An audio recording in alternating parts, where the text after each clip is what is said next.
If you're looking to level up your building game, if you're looking to expand your network beyond your local cities and states, you want to be part of the Contractor Coalition Summit. I've talked about this for years, really how much it's transformed my own business here in Minnesota. This June 19th through the 23rd, Contractor Coalition Summit is going to be in Omaha, Nebraska. College World Series will be going on. Builder Trends HQ is there as well. Registration is now open at contractorcoalitionsummit.com. Further news is the Curious Builder is now joining the leadership with the Contractor Coalition. So if you like the content, if you like the business owners that we have on this podcast, you're going to like the Contractor Coalition even more. In person, you get to meet with all of us, Nick, Tyler, Morgan, Brad, and network with builders from all across the country.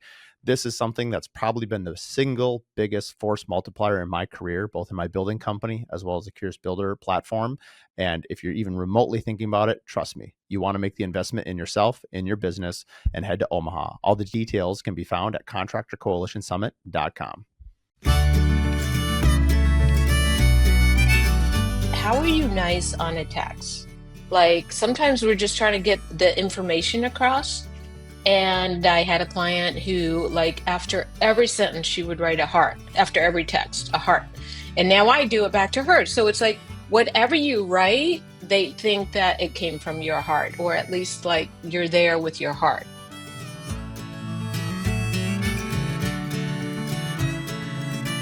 Today in the Curious Builder podcast, we had Nancy Weinman on with Weinman Architectural Services out of Sedona and New York. And it was a privilege to talk with Nancy, multi-decade career. And really it was awesome to hear her story as one of the only women in her architecture class and the only PM in a Macy stores to, her mentoring women in construction, architecture, and design in today's world. And just hearing the differences and what she's trying to do is really inspiring and truly a Renaissance woman. There's nothing that Nancy can't do. Without further ado, here is Nancy.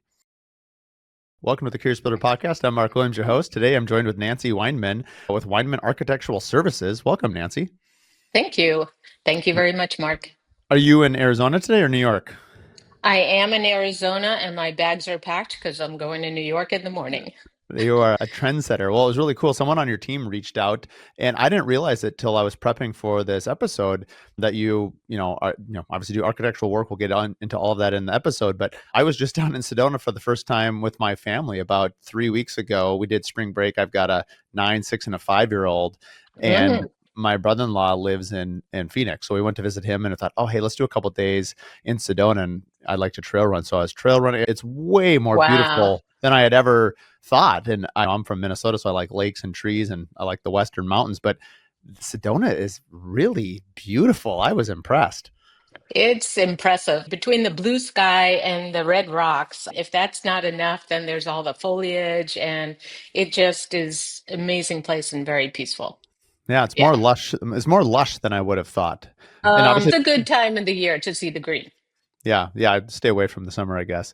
Yes. Well, enough of our travel tips. Let's get to you. Tell us a little bit about yourself. You are a Renaissance woman. You're an architect, designer, builder, general contractor. I mean, there isn't, at this point, I think the shorter list would be what haven't you done? And so it's pretty wild. You have quite the resume. Okay. Well, years back, there was a perfume called Angele. And there's a little tune that goes with it that my husband found where it's like, I'm the Angele woman. I can bring home the money and cook dinner at the same time. So I'm sort of like the Angele woman. And it's required of a lot of women that are working in these days, and they may have a kid on their hip or maybe cooking for somebody, while they're even doing a podcast or whatever. But so being a woman is part of it. But quite honestly, when I started, I was one of 3% at the university that started with the discipline of architecture. I was a cellist and then I moved to architecture. And back then, we didn't even think about it, or certainly I didn't think about it. It was just, okay, this is a thing. It wasn't even promoted as a challenge, or I don't think people really looked at how many women and how many men. So I think I just went into it, no questions asked. And if that wasn't bad enough, then I became a construction manager. And I'm like, okay, I just went into it, no questions asked. And what it's really about for me is, yes, I'm in Arizona and New York, which are bipolar opposites for sure. But I think that the difference that I see for myself is that I'm always operating two sides of the brain. Because usually people are very good with the math part, or they're good with the design part. And in many meetings, I'm saying, most architects think in circles. And I believe that I think in a straight line, always after the goal, but still maintaining that creative spirit. So that's a short sentence or Yeah, wow, short there's a paragraph yeah, of my life. a lot to yeah, that's very succinct. Way to go. It's interesting. Building is such a male-dominated industry, and I've said this many times on the podcast. We need more women in construction and design. I feel like there's more for sure. Interior design is dominated by women. Yes. Architecture would be probably a higher percentage than building, but not by a great margin. Would you agree with that or not? Architects building? You mean actual Just builders? I would say no, like if I was to say interior designers would be very dominant by women in terms of demographics. Architects would be, I don't know what the split is. Call it I would 80-20, 70-30. say, What's your guess I on that? think, like I said, when I started, it was like 3%, and I think it's up around 40% now. Oh, But it's wow. probably 40% in school. So then the question is, do they survive and continue, Right. right? Because we can all get very enthusiastic, and then you get on in the real world, and you go, Yeah. but, wait a minute. Yeah. Yeah. Well, it's interesting. I didn't realize I was doing this early on in my career, but I'm a big team person. I just like to have a Yes, team I that see that. complements from the builder to the designer to the architect to the landscape architect or to really everybody on the on. And I just like different points of view. I was at an architect design meeting yesterday, and they used the word tension, and I've never really used that word before because I always tell my clients when they sign on with us is on our design retainer. A lot of clients in Minnesota at least come through the builder first, and then we'll interview architects and assemble the team. Not all the time, but Hmm. most of the time. Hmm. And Hmm. this architect was saying, he goes, I like a healthy tension. I Yeah, like there to be tension between each party. And sometimes I think tension is the wrong word, but I think you're a cellist, it sounds like, or was. Your strings need to be taut, and so it's like yes, it's that tension, that the resonance that leads to music. And I think people, there are times the architect will say, hey, I'd really like this, and the builders might say, I like that too, but if our goal is longevity, that particular material might not be the right right, one in our climate. And I just love a team that collaborates, right. and I think it's really really important. So anyway, Yes, I would say collaboration is probably the most important. Working here in Sedona, I think I've done maybe 22 homes, and I've used the same builder for over 10 years. And it is kind of amazing that I think actually we had probably our first argument yesterday, but I don't think it's going to stick. But I would say that if you're not collaborating with if the architect is not collaborating with the GC, that's key. We refuse to play the blame game, and we're all about solutions. And that's why I think we have longevity. There's another project I just finished, and the collaboration with the GC was amazing because he would ask for something and I would do it or talk to my guy that works for me. He would draw it up, he would give it to me. I would be like boom, boom, boom. And if you don't have that flow, then you get stuck. But one of the things I want to answer is really, so if the architect thinks that, this is the material and the builder's like, that's not going to last long enough, there has to be an collaboration in what's the best material. When I'm the architect and the construction manager or project manager, I streamline a lot of that. And that's what I think makes it so fast. So if you're walking on a site, like we would in Macy's and say, well, we can't sell clothes like this because we need X, Y, and Z, and the design doesn't say that, we can actually sit there and collaborate and think of a good solution and say, okay, architecturally, yes, that works. Builder, does that work? Yes. And like we're out of there and it starts being performed. so let So, me just make sure I understand that. So you're not acting as a GC, but you are acting as a project manager for the yes, GC, or you're acting as no, for the owner. So right. I'm the owner's advocate, like an owner's rep. Oh, okay. Do you have a separate contract for that or not? Yes, Oh, really? That's yes, fascinating. So you have your yes. architecture contract, the client's rep. How often does a client ask, Why? Why? How often does a client say, "Well, Well, hey, because quite clearly in the AIA agreement, it says construction administration is basically for me to be there to make sure it's built per my documents, right? That the plans and specs must be executed. That's kind of it. That's why we go look at the job site to make sure everything is plans and specs. We do resolve issues if it can't happen for whatever reason. But it's a whole nother level if you want me to be in charge of the budget, for instance. If you want me to look every month, how much have you spent? What decisions have you made in terms of floor tile? Well, the excavation just cost twice as much as we thought. Let me help you modify, or let me tell you you should modify certain buys that are in front of you, whether it's a window package or tile or appliances, so that at the end of the day, your budget is right on. Or many times the owner's like, what is the GC thinking? Or maybe they're just not even comfortable talking to a big burly guy, no offense, but the idea that here comes the contractor and you can't argue. So I'm their advocate, and it's like, it's must be not that I argue with anybody, but I point out contractually or on the drawings or the specifications what should be. I'm not big or burly, but people love to argue with me all the time. I must be so. I'm gonna have to talk to your builder and get his one-on-one playbook because I'm doing something wrong. That's pretty funny. It's interesting. I assume most of your clients in Arizona. Maybe we'll shift later to New York. I'd love to compare and contrast Now they clientele. are. So, Now so they they're are. coming to you first. Hmm. Hmm. And I think that's an important difference because one of the questions I'm going is there ever an adverse effect? Essentially, you hold the architecture cards and the client management cards, and let's say would they hire an interior designer, or are you handling interior design as well? A lot of times I do take care of the interiors. I So feel like you've it's got one. you've got three votes to this one builder. This guy doesn't have much of a chance against you. Well, I do realize because I'm familiar with the contracts that there are conflicts of interest.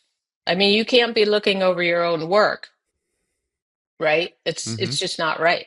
So when those things happen, I try to recognize it and let people know what's going on and maybe even back off. Because if something can't be built because the architecture maybe wasn't drawn correctly or whatever, and there has to be a change, I can't sit there and protect the architectural documents if there's actually an error there. I have to step in and say, no, you're right. There's a mistake there. And now let's back off, redesign it. I'll do that, but now let's do it with the contractor in mind as to what he can build.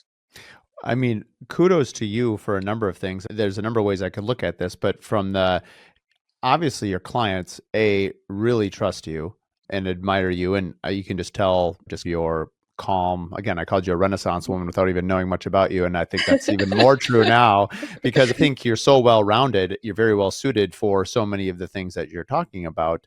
Being self-aware enough to realize that, hey, you have to put on a different hat, and maybe this hat Hmm. was wrong.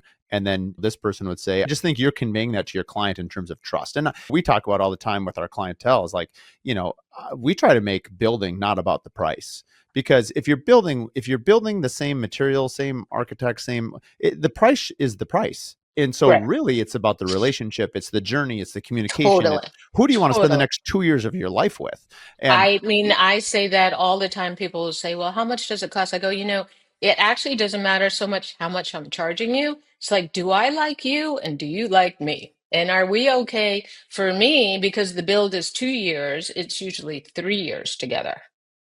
yeah, I mean, that design part is very underrated depending on your, I mean, it can take that year of design and selection Yes, will actually make the definitely. build go faster, right? I mean, for a Yes. long time, the playbook of builders was go as fast as you can with as little knowledge as possible because we just want to get it going, which is about the dumbest way to fly an airplane. I use the flying analogy because no one would get on an airplane if you're like, oh, we're just putting on the wing right now. You're like, what? Why are we doing this? And yet, Well, there build. are certain things that you can design while you're being built. Mhm. Okay. So, I mean, we've all heard of fast track, right? And that's basically it. And that's the way they used to do Macy's stores. Because when we built a Macy's store, and say it's kind of amazing, it only took 2 years to build, but we would do the foundation and the core of the building. and not worry about anything inside because merchandising changed so fast that if handbags were hot this year, it could be socks next year. Oh, that's So interesting. we specifically would not do the interior and just do the base of the building, That knowing that we didn't know what we were doing inside. But that probably, correct me if I'm wrong, because I know very little about commercial construction. That would only work on a cost plus basis because you're essentially saying, hey, I trust you, you trust me. We're building out the shell and it's TBD on what the inside build out is going to be at a later date. So I can't actually tell you what it's going to cost because the whole point of a fixed bid versus a cost plus is if it's fixed bid, then I need to know everything. Because people ask all the time, what's it going to cost? And the builder is going to say, I can't tell you what it costs unless you tell me what's in it. And so Right, one of those right. things has to go first. Is that how you handled the Macy build outs? No, it was more complicated than that. And I might have to do another series on that. But basically, we would hire a GC to come on board and be our advocate. And then together, we would put things out to bid. And we would look at the bids with the contractor. So it was a little more complicated. So if we bought out the steel package or bought out the concrete package, we did that. And then the builder, when he was bidding on the job, he would only build general conditions Interesting. How in percentage. were you employed by Macy's at this time, or were you designing Well, it for was Macy's? it was Federated Department Stores that was in charge of Macy's and Bloomingdale's, and I don't know how much of a shopper you are, but most Uh, people don't know that. yeah, So anyway, it was Federated Department Stores, and I was one of maybe 12 PMs, project managers, and for the corporate construction department. So I was the only woman doing that. And it was definitely interesting paperwork wise, how we got through all this. and correct me if I'm wrong, please, but I would imagine that's a huge advantage to whoever hired you. They must have been really smart to have at that time. You're the only woman PM within this design group. But correct me if I'm wrong. Most buying, especially in a Macy's, would probably be done by women. So shocker alert, you have a woman Right. helping design the place that women are going to shop versus a man. Like you just asked me about this. I was like, I don't know the last time I saw the inside of a Macy's. Probably when I picked out the registry with my wife when I did our wedding registry, and I didn't pick out anything anyway. She picked it Right. out. And so Well, part of corporate construction actually hired an outside architect and an interior designer. And then there was a design department. So we were really the I see. implementers, right? So you had very little sway at that time to modify the designs. You were really executing and building it. The only thing we really were in charge of, and the corporate management made sure we were on top of it, was lighting. Okay, lighting's everything in a department store. So we were trained on lighting. We actually went to the Con Edison home of lighting and did seminars. And so if any architect or designer or whatever did the lighting, we had the last word on that. And but otherwise things were designed by other people and we were basically implementing the contracts and making sure everything was on time and on budget.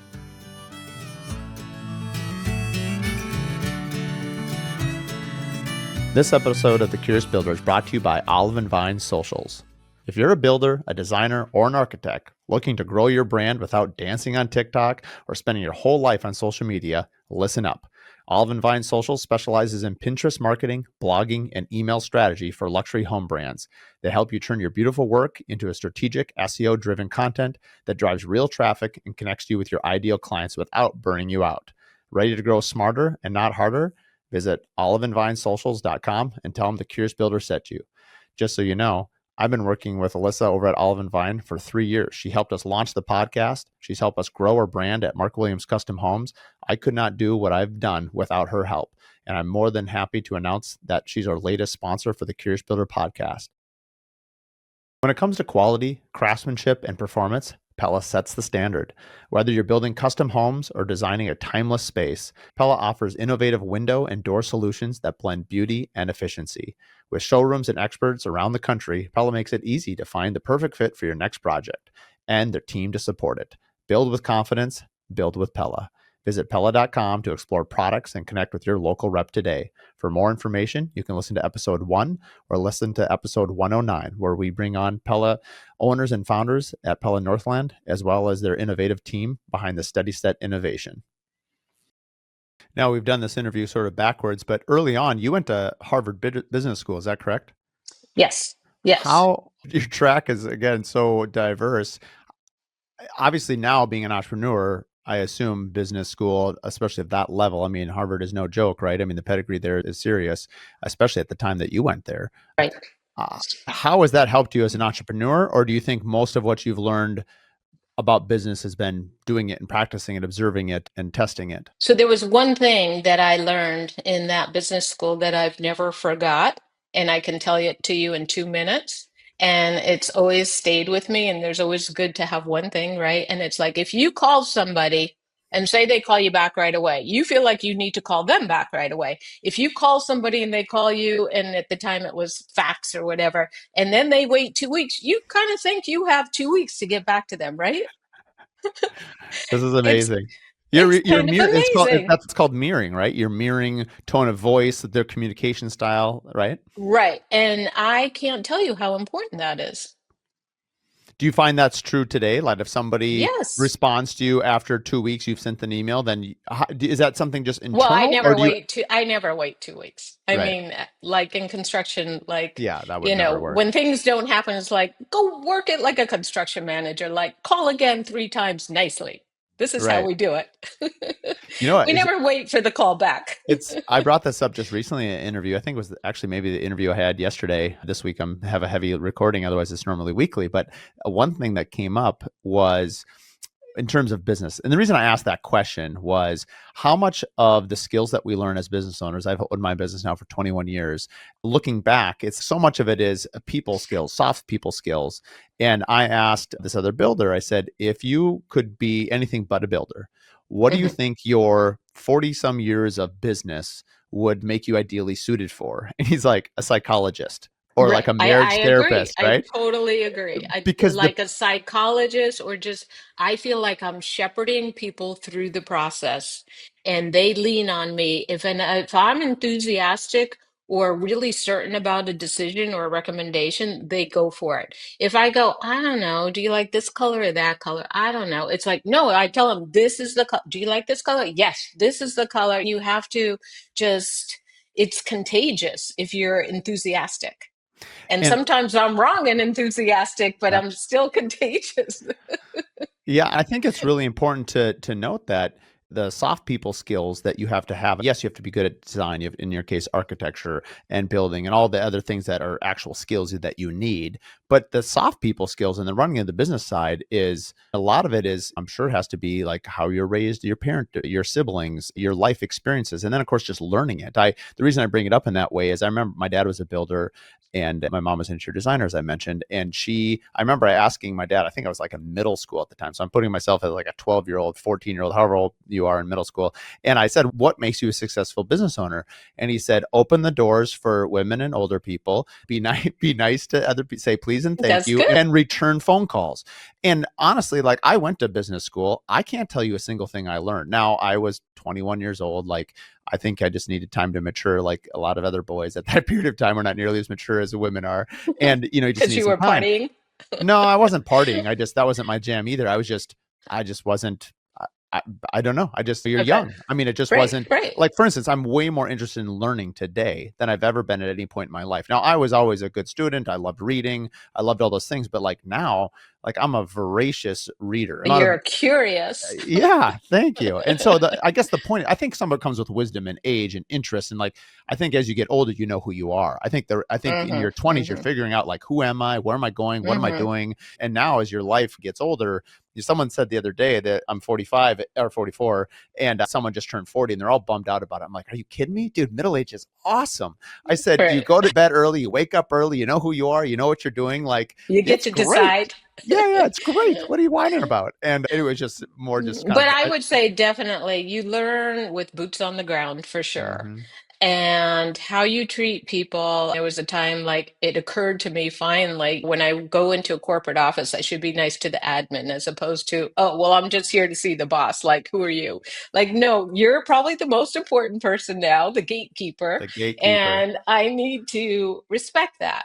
So I think that working with people, and I've had a lot of compliments on how I do work with people. It is key because you set the tone. And even a lot of people come to my house here in Sedona, and when they walk in, it also sets the tone. They're like, why does it feel so calm here? And it's like, this is what we're going to bring to your place. So whether you do it in how you dress, how your house looks, but what comes out of your mouth, especially the first time. First of all, just on emails, I mean, texts, how are you nice on a text? Like sometimes we're just trying to get the information across. And I had a client who, like, after every sentence, she would write a heart, after every text, a heart. And now I do it back to her. So it's like, whatever you write, they think that it came from your heart, or at least like you're there with your heart.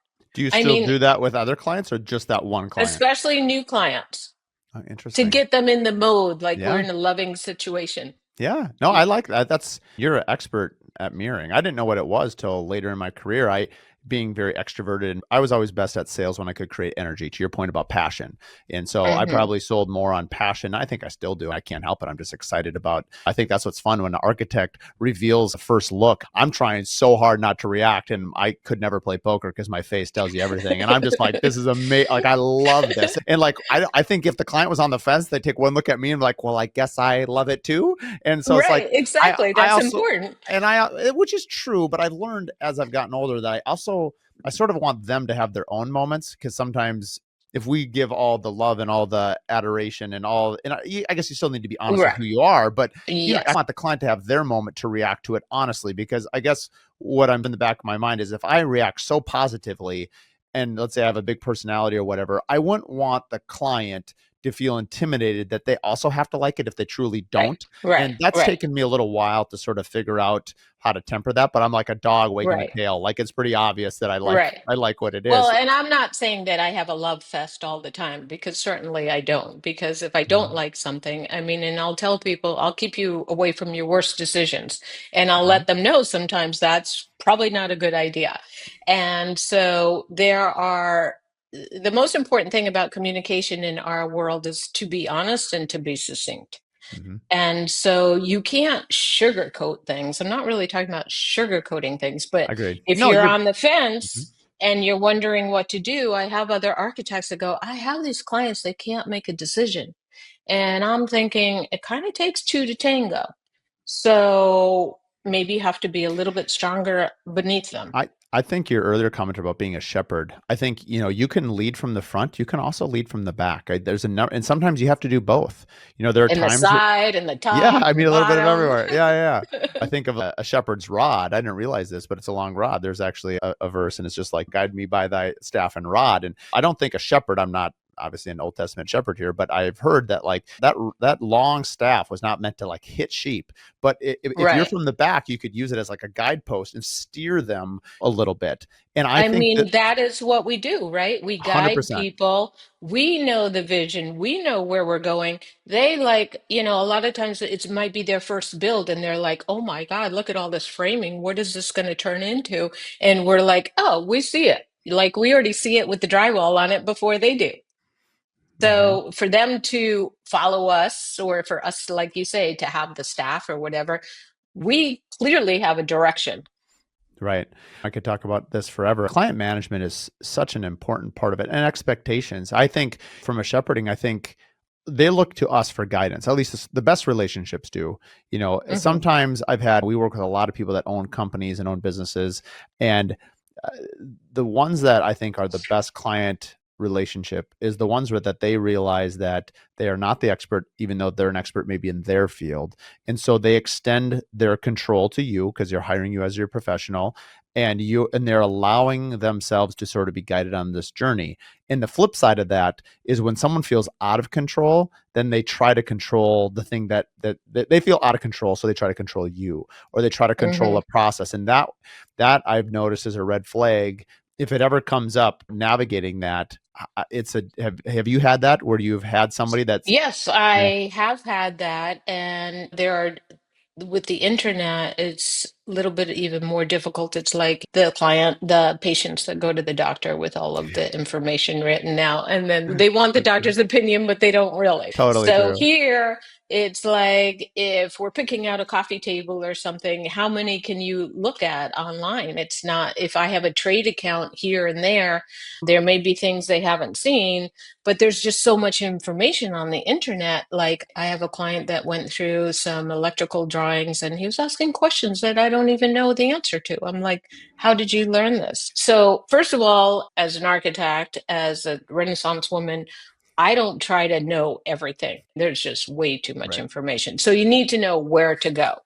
And I think it does boil down to, look, if your customer trusts you that you're going to look out for them and look with them or even train them a little bit. Sometimes I find I'm training people about architectural terms and this and that. So if you take on the role of like teacher, then I think they're more apt to follow your cord as opposed to establishing their own.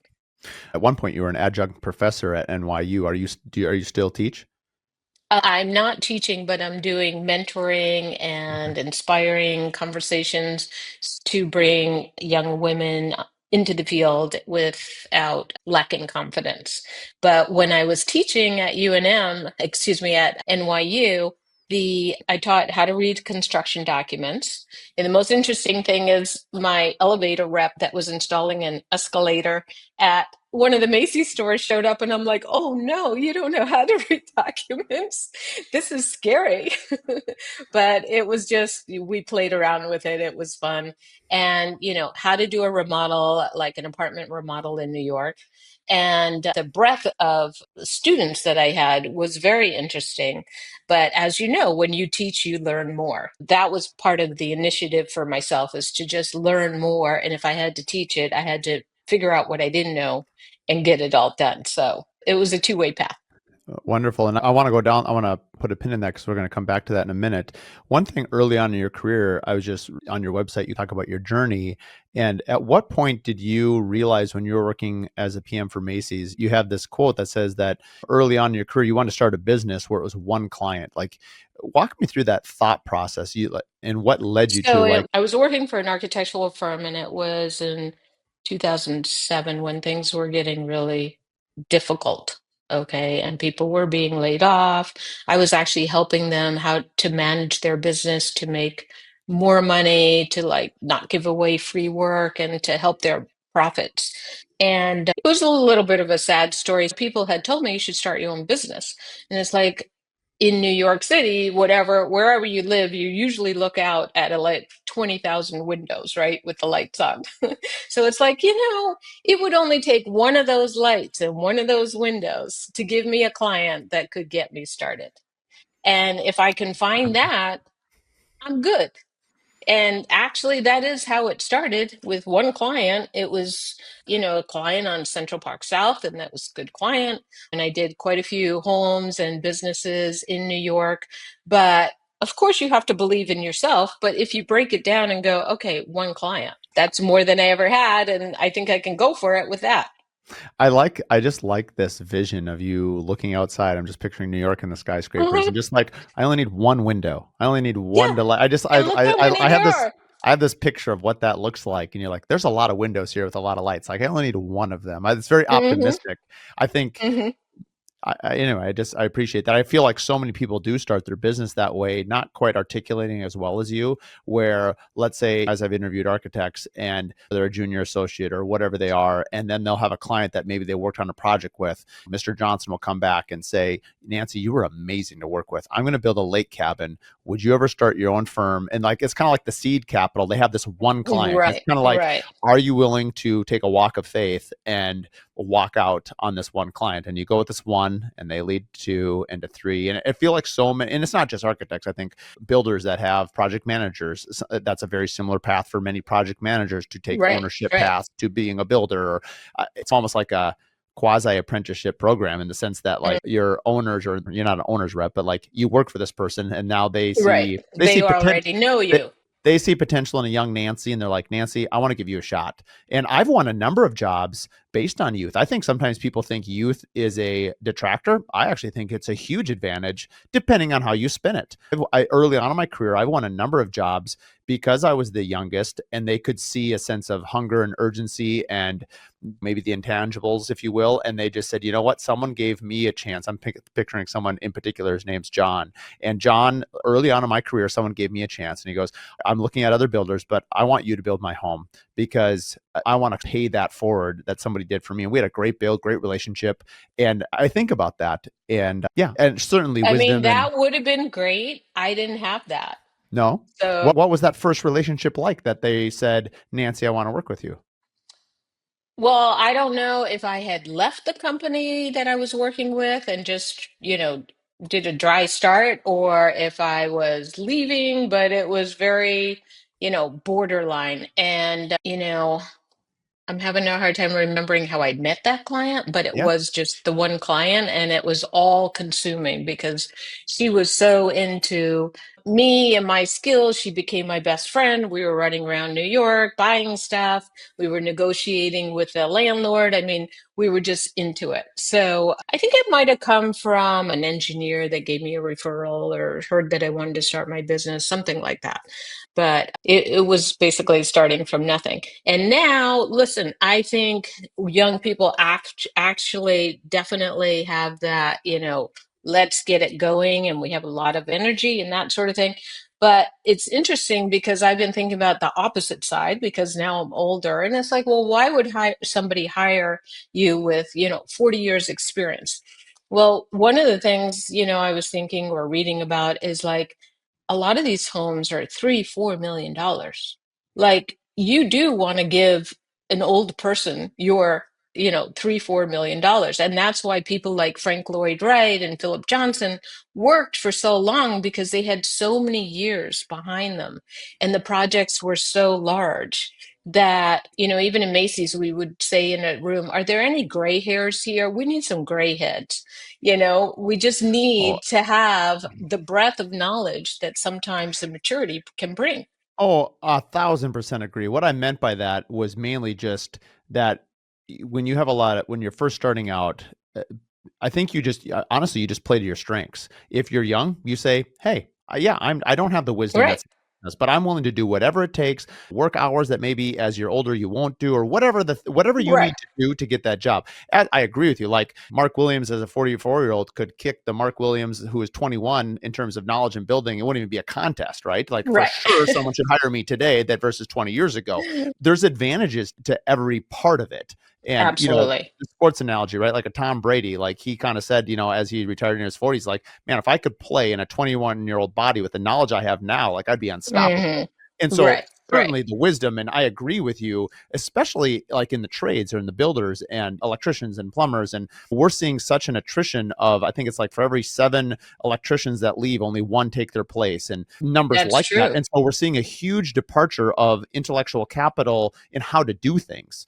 Right, Um, and right. I am encouraged that people are going in. I don't know the actual numbers, but I feel like I see so many young people in architecture, at least locally here in Minnesota. We have a very strong architectural community here and designers. So I feel like that is really strong. And a big part of what Very I try to good. do on the Yeah, podcast is to get more entrepreneurs into the trades because at the end of the day, we still need someone to assemble everything. But absolutely. you Absolutely. definitely need the knowledge, as you mentioned. I like the gray hairs. For me, it was easy because I immediately knew I don't know the answer, but I'm going to find 10 people that do, and we're going to solve it as a team. And so Totally. it's no wonder that those older famous architects kept on producing such great work. Right, right. It, so, mhm. In Sedona, there's a lack of trades. And so during COVID, I think the tile guy, he has since retired. And I was quite serious and I said, Rod and Bill, the contractor, I go, we should start some sort of trade school or something. I mean, can't we just like get 10 people in on a day and show them what it takes to butter the side of a tile and put it down? Like, who does that? Nobody has an interest in doing that. It's kind of sad. And it's like, I would do that, but I think it would take another lifetime because I think I got enough going on. But more of that does need to happen. So my way of helping is to encourage, young women to get on the job site or to understand maybe it's not even what you need to know on the job site, but the projects these days are very much more complicated than they were in the past. There's lots of different levels, a lot of things happening. I had a meeting this week where a power pole is going to move. And it got complicated because where it could move was based on other people signing off. And then the easement that was shown on the public utilities drawings was different than what the easement had that the city had, which was different than what was surveyed.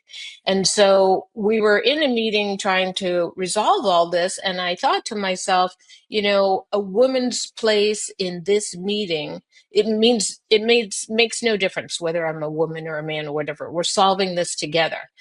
I'm not saying that the woman has to be the person that can go hike up on the pole or take the pole down or any of that. There's a lot of levels of expertise that's needed in the construction world today.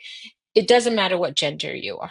You just need a good head on your shoulders. If you have an engineering background or an architectural background, terrific. But to your point, if you can collaborate and work with people and find solutions together, and sometimes for me, that's where the creativity comes into play.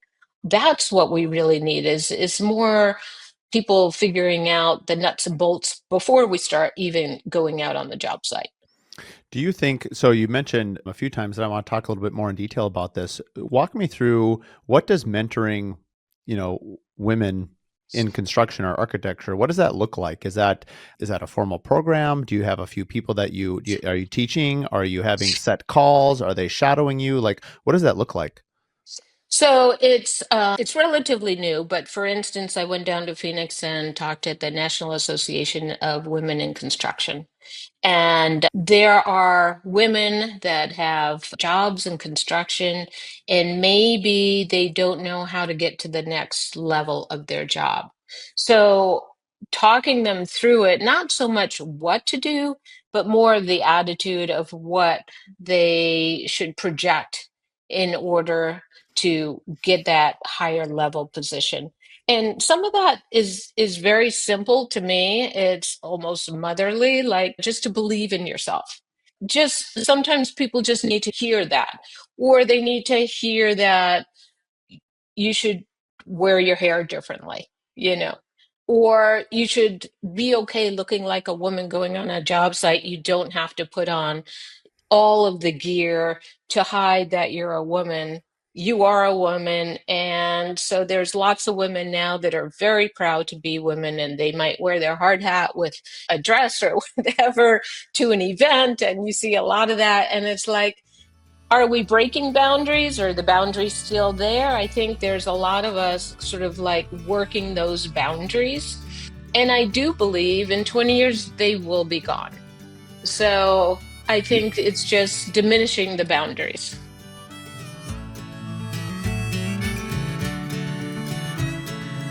This episode is brought to you by Adaptive. If you're still chasing checks and juggling spreadsheets, it's time to upgrade. Adaptive is revolutionizing how builders get paid with AI-powered bill pay, automated draws, one-click payments, and built-in lien waivers. Faster payments, fewer headaches, and total visibility. Adaptive takes care of the back-end chaos so you can focus on what you do best, building. We've used Adaptive for 2.5 years and trust them to keep our projects moving and payments flowing. Learn more at adaptive.build and simplify the pay process today. For more information, you can also listen to episode 10 and episode 15.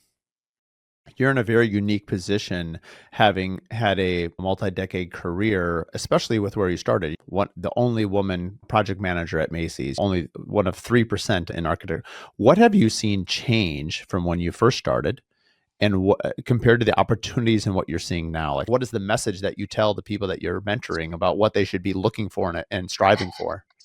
So this morning I went to a talk, and it was by a woman and a man, but they were both from IDF, and they were, part of the army in Israel. I'm not familiar with IDF. What does that mean? So it's the Defense for Israel. Okay. So they were talking about, and she became a photographer. So here she is, she's a military because in Israel, the men and the women have to go to the military. She decided to expand what she was doing with photography so it helps tell everybody the story of what's going on. But I was telling her before I left, I said, I'm going to go do a podcast talking about women in construction and how, and so I go, I give you kudos to be a woman in the military until you walked into military operations. How did that feel? Do you feel like there's boundaries? Are you cutting the boundaries? Like, where do you feel we are today? And she goes, kind of all of the above. It's, you must do it in Israel, but then the fact that they're actually, it's, we may be walking on a construction site, but other people are walking into a military operation. And she's like, there's really no difference between us women and the men. We just feel like once you feel like you can do this, you don't think about your gender. You're just like, it has to be in your head that you can do this. I mean, this is how we get everything done in life, right? So I think that for me to mentor and what I can help people with is really the level of confidence that you have on your with yourself and how do you achieve that. So just to give you an example of, you know, what I talked about in one of my talks is like you should really know what's in the documents and the specifications. Like that is a source document of what's being built. So if you're really not that aware or you haven't read them or you can't read them, that's your source. Next time you walk onto the job site and you understand, you don't have to memorize or know all of the documents, but you have to know where to go if there's a question. So you have to be able to figure out the research. You have to be able to figure out who to pick up the phone and talk to answer your questions. And you have to be okay with not knowing everything because there's just too much between you and I. We couldn't know everything that there is to know in the area that we're in, right? It's Well, impossible. I often joke with my staff that my Leah helps me with all my marketing for the Curious Builder, and Angie is on my Mark Williams custom home side. And my joke with both of them is men don't read. They're terrible readers. I can't tell you how many times we'll send an email, we'll send a plan. It'll say, bid this, do this, here's the file, here's whatever. Don't call me. Don't call Mark Williams. Call Angie. She has all the answers, everything. And what do? They They call call you. me. They don't read the email. And I'm just Mhm. so frustrated. I'm like, guys, we are literally telling you what to do, and you haven't. And so, anyway, my joke is like, I think men are illiterate. Now, this is apology. This is a massive stereotype because there are many very intelligent, Right, thoughtful right, men. But I right, guess of I'm a course. man, so I can say this. It's just like that's reading is not their skill Well, set, I think evidently. that we don't want to put characteristics on any gender, but we us women tend to be more detailed and more patient. And sometimes we'll just take the time to understand things because we feel like we have to understand everything to walk into that meeting or to walk into that job site. And if that's what gives women confidence, good for them. They should do that. Yeah. A shout out to Angie on my team. We've just hired her. She's only about 4 months in, but she is killing it. And she's our project coordinator. But her follow up, her detail, I wanted a better experience. Organization, right? Yes, I can sell all day long in strategy, or not strategy, but like structures and systems. You're only as good as the people that help support them. And I've been really blown away at Angie's ability to, I wanted, one thing that I've been passionate about over the last year, I'm still mapping out, I have a long way to go here, but I feel like home building, construction, architecture, design, all of it could use a huge dose of hospitality. And I've spoke about this previously on the podcast. There's a book called Unreasonable Hospitality. It was my favorite book last year. And it was really all about, it was on the restaurant, I'm blanking on the name of it, but it was on Madison Fifth Avenue. And it went from 1 star to 5 stars. And I feel like if I was to say hospitality, it'd be like hotels and restaurants and concierge and all that stuff. Like home building has such a unique ability, or it's so intimate and you're so into people's lives. That is where hospitality should really just shine. And yet most people, most businesses, myself included, have not focused because, hey, I'm building a house, I'm focused on this, I've got to manage budgets. But like, I think what people really respond to is thoughtfulness. They respond to being listened to. And so anyway, the reason I'm going on this, my little soapbox here, is Angie. The main reason I hired her was as a client liaison to work with the client and make sure all the meeting notes before and after. It's the little stuff. You even mentioned it before. It was like, call people back in a timely manner. The day after we meet, a recap is sent. This is what we talked about. Like, this isn't rocket science.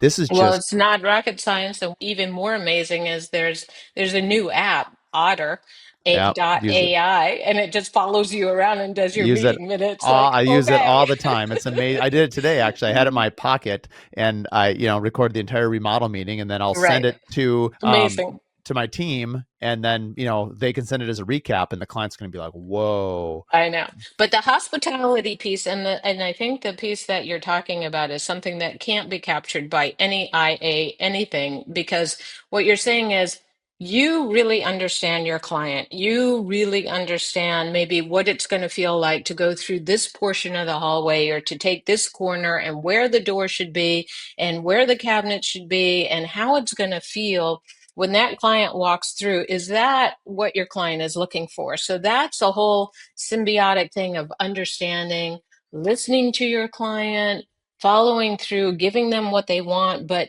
it's almost like I do a lot of like botanical drawing. And when you do art, it's not that you're a great artist, it's usually that you're a good person, that your visual skills to look at something before you draw it is the strength.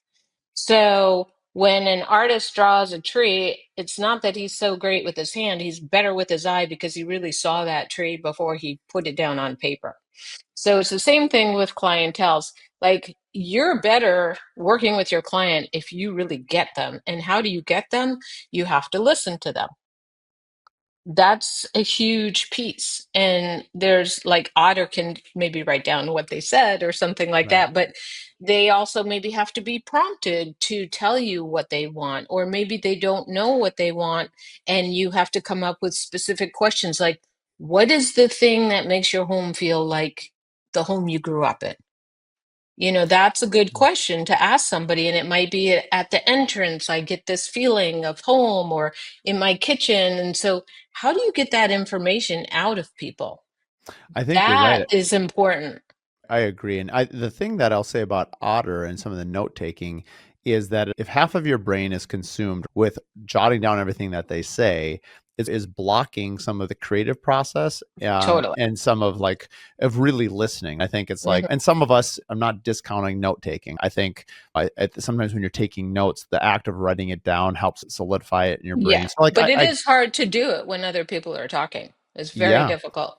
Yeah. I struggle with listening. I've found that even having the podcast, not too surprising probably, has made me a better question asker, a better listener. But even like in an interview like this, I'm obviously listening to what you're saying. There is a part of your brain as an interviewer where you're thinking about where the conversation is going to go. And so you want to Hmm. give the audience kind of a guided tour. Sometimes, and it's volleyball, it's ping pong, it's tennis, it's going back and forth. And if Right. someone holds the ball too long, all those ideas sort of stay stored up, and it's hard to have them come out in a nice linear path, at least for somebody Yes. like myself. I probably Yes. suffer from ADHD, so it's hard sometimes for us to keep it in. And I have found that if I just have a note paper where I can write down, it allows me to relax a little bit, because then I know I don't have to hold on to it. I can just leave it there. That's a very good idea. That's a And very good idea. And it would probably help myself and others from interrupting, because it's like, well, you don't want to lose the idea. But you're right. If you wrote it down, it might be a good thing to do. yeah, But yeah.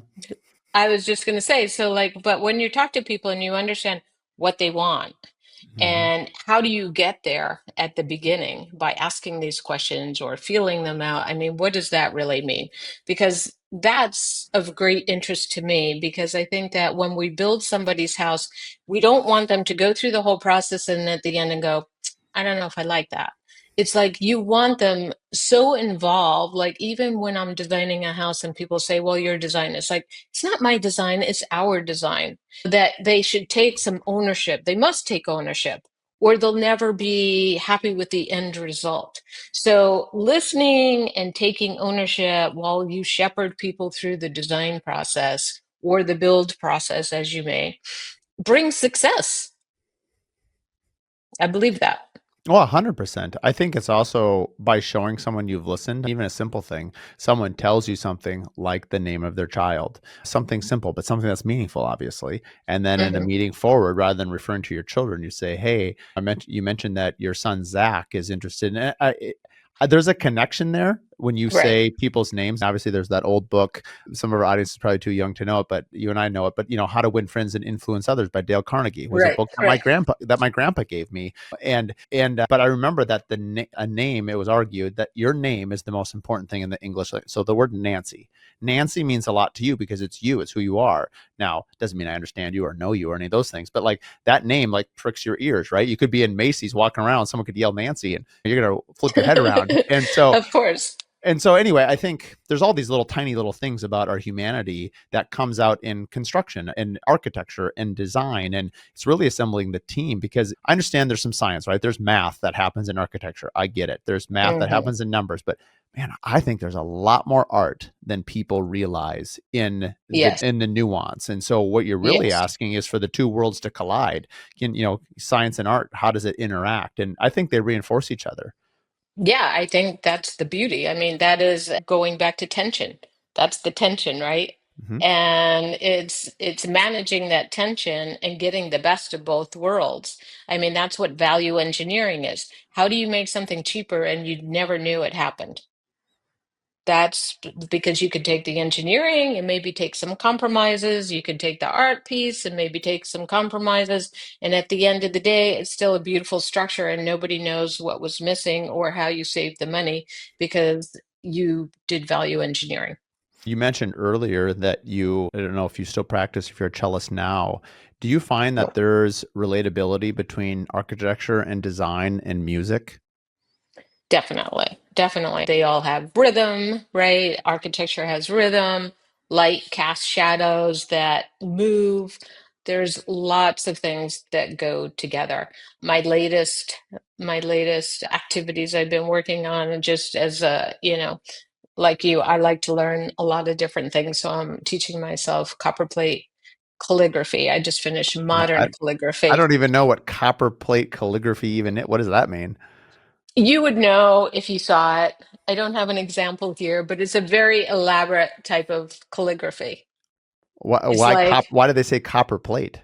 because it's what was used back in the 16th century, and they would etch it in the copper as before they ran it off as a Wow. document. Yeah. So it was like, so certain things are very straight and specific. And I think that the reason why I like that is probably because I did a lot of hand drafting in the past. But I'm doing that and I'm learning golf at the same time and learning Pilates. And suddenly I'm seeing ovals in my Pilates ring and in my swing is like a C and like all these things, like everything is related. I think it just depends where your brain takes you. But music and art, I mean, that's a thing for sure. Man, Renaissance woman indeed. We're gonna need a scroll that's like 1,000 feet long for all your hobbies and accomplishments. This is amazing. What you mentioned you're going back to New York here as we land the plane of this interview. How much time do you spend designing and building in Arizona versus New York? How do you So manage the most of my work is in Arizona now, but I just completed, actually, it only took 90 days to build it. So I just completed a small condo on the beach, which is 400 square feet, and just did a gut remodel with an amazing contractor. We collaborated like nobody's business. And so I'm so excited because it's complete and I'm gonna fly into New York and go there the very next morning to go check it out. So I can't wait to touch all the surfaces. And it's like, yes, we did this. So that's really exciting. But even more exciting, in about 14 days, we're going to be going back to Japan, which my husband and I have been to before, but we're going again. And there's a particular art island that's outside of Tokyo. And there's some amazing sculptures and Japanese art. Everything about Japan is art, really, but super excited to take another trip there. That's exciting. We use it when you travel. I mean, like so many creatives, we're inspired by the things that we see, touch, and feel. It sounds like you've been to Japan before.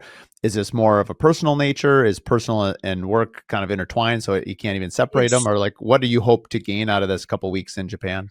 it's definitely personal. I'm really looking forward to going to the paper and ink stores because they're Yeah. pretty serious about their calligraphy there. But just the aesthetics of Japan because it's so minimalist. We're going to stay in very ancient places where you sleep on a tatami mat, and that's usually after you've had dinner on the floor, and there's like nothing in the room except a roll of a grass mat and perhaps a pillow. And it's just what we can live without and what kind of calmness it creates for you when you don't have a million things around you. I just think the aesthetic is very powerful, powerful. It's like less is more. That's actually on our family list. Actually, I think maybe even next spring we've bumped it up. My wife and I are both fascinated with Japan, and we have young children. And people say hey, it's just amazing, travel with your kids. And so I think the plan is to bring the whole family over there for a couple It'd be weeks at great. some It'd be point. And great. we love the food, the culture. I don't know that much about it other than I just really enjoy it, and it looks like a place I want to go. Well, if you go when you go to Tokyo, there's like, I don't know, 8 times more people than in New York City. Like we live right in the middle of Midtown, close to Times Square, and it looks like nothing. You go into the subway in Tokyo and there's not two exits, there's like 24. Like you need to know which direction, like you can't meet somebody at the entrance or the exit. It's very complicated and yet so clean and so organized that it's a great tutorial on management of everything in life. Yeah, I want to get to the countryside for sure and get out of the hustle and bustle. I'm sure I'll Yes, enjoy yes. Tokyo for sure, but yeah, just the food. I know. I think that's what I love about travel. I love how I think the world, in terms of design, do you feel it used to be when you first designed, I'm guessing it was like Architectural Digest and a few printed magazines or wherever you got your sort, or you go to that you mentioned earlier, or at least I guess I read about it, MoMA in New York or museums and local, and we can get inspired by nature, all kinds of things. But I feel now with Instagram and internet, and there's just, we have so much information at our tips to be Yes. inspired by.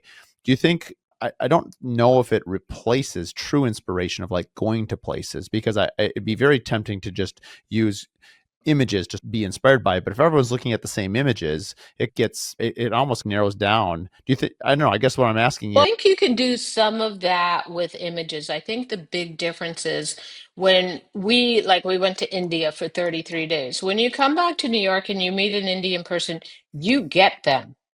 Like you don't understand other cultures unless you've been there for at least a couple weeks. So you get them. You can look at different Asian people and know which one is Japanese. Whereas before, maybe you wouldn't have known until you spent 2 weeks in Japan. so And so just Italians are vivacious and loving. And it's like, how do you know that? Well, if you go to Italy and come back, you really understand right. it. Oh, for sure. How you oddly specific 33 days in India? Why 33 and not 30 or what's the I think significance? it's just the way it Oh, worked okay. out. Okay. That was I just mean, it oddly was like specific. it was supposed to be around 30 days, Yeah, so yeah, yeah. That's great. Well, I appreciate, want to respect your time and the audience's time as well. I appreciate you so much coming on the podcast, for your team reaching out to come on the Curious Builder. yes. And we'll have all your details in the show notes. If anyone is in Arizona or one thing we didn't talk about, I mean, do you design all over Arizona or specifically around Sedona, or what's a good fit for you? Specifically, Sedona, I have something that's pending in Scottsdale, but specifically Sedona for the moment. And there's plenty of beautiful tracks to do that in. Yeah, wonderful. Well, thanks again for coming on. And thanks again to the audience for tuning in again to the Curious Builder podcast. Thank you so much. We've had the podcast now for 2.5 years, coming up on 3, and I get questions all the time through DMs on Instagram, emails, as well as to our account. Maybe we've had a guest on where a question has come up that really triggers an idea for you. If you didn't know, we have a one-to-one consulting session through the Curious Builder platform on our website, curiousbuilder.com or curiousbuilderpodcast.com. You can click on the one-to-one and schedule 1 hour of my time, and we will simply just sit down, have a virtual call, and we'll talk about any business idea that you want, marketing, branding, operations, really anything that helps you and helps your business. Maybe it's a guest that you had on that you want an introduction to. Maybe it's a guest we've had on and they brought up something about scaling or hiring and firing, or anything that might resonate with you as a business owner that you want to expand and talk on. We'd be happy to do it. Again, that can all be found in our consulting page. It's really been really enjoyable for me as well to work directly with people. We've had probably 10 or 15 of these over the last year. A lot of times it's contacts or people to set them up in a way that makes them successful. And so if you're interested in that, please reach out to us at thecuriousbuilderpodcast.com. Thanks for tuning in to the Curious Builder podcast. If you like this episode, do us a favor, share it with 3 other business owners. The best way that we can spread what we're doing is by word of mouth, and with your help, we can continue to help other curious builders expand their business. Please share it with your friends, like and review online, and thanks again for tuning in.